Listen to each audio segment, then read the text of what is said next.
जय श्री हरि विष्णु। यथा भक्त्या हरिस्तुष्येत तथा नान्येन किंचितः महतः श्रेयसो मूलम प्रसवः पुण्य संततेः जीवितस्य फलम स्वादु नियतम स्मरणम हरे।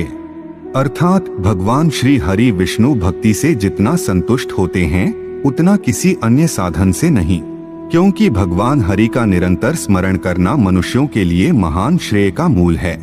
यह पुण्यों की उत्पत्ति का साधन है और जीवन का मधुर फल है। अतः भगवान श्री हरि का नित्य ही ध्यान वंदन करना चाहिए।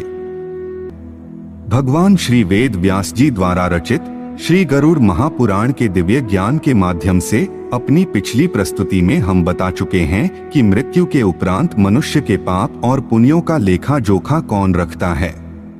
आज की प्रस्तुति में हम यह जानकारी देने का प्रयास कर रहे हैं कि जब जीवात्मा को धर्मराज यमदेव के दरबार में प्रस्तुत किया जाता है और चित्रगुप्त उसके शुभ अशुभ कर्मों का वर्णन धर्मराज से करते हैं, तो धर्मराज उसके द्वारा किए गए पाप और पुण्यों की तुलना कैसे करते हैं।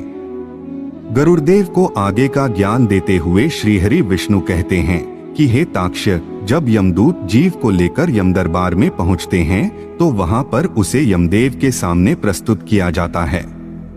जीव ने जीवन पर्यंत अपने मन, वचन और कर्म से जो भी पाप और पुण्य किए होंगे उन सब का वर्णन चित्रगुप्त जी धर्मराज यमदेव से करते हैं।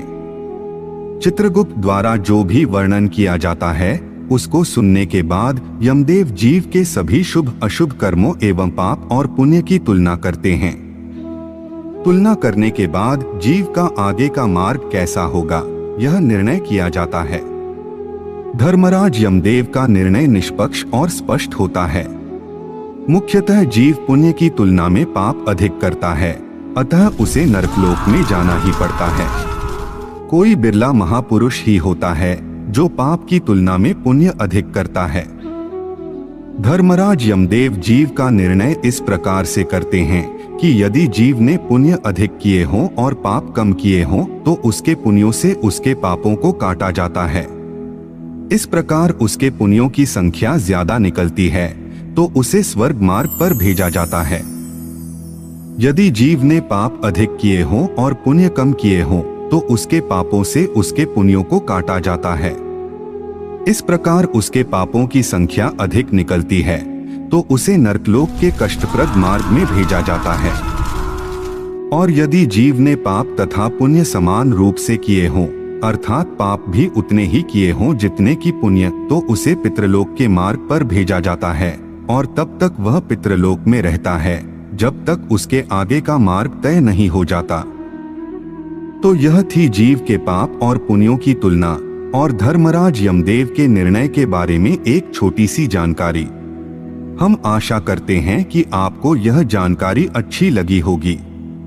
अगर अच्छी लगी हो तो वीडियो को लाइक करें और हमारे चैनल को सब्सक्राइब करने का कष्ट करें। अगर आपने हमारा चैनल पहले से ही सब्सक्राइब कर रखा है तो इसके लिए हम हृदय की अनंत गहराइयों से आपका कोटि कोटि धन्यवाद करते हैं। गरुड़ ज्ञान के अगले भाग में हम आपको एक नई जानकारी देने का प्रयास करेंगे। एक बार फिर से आपका बहुत बहुत धन्यवाद। जय हिंद, जय भारत।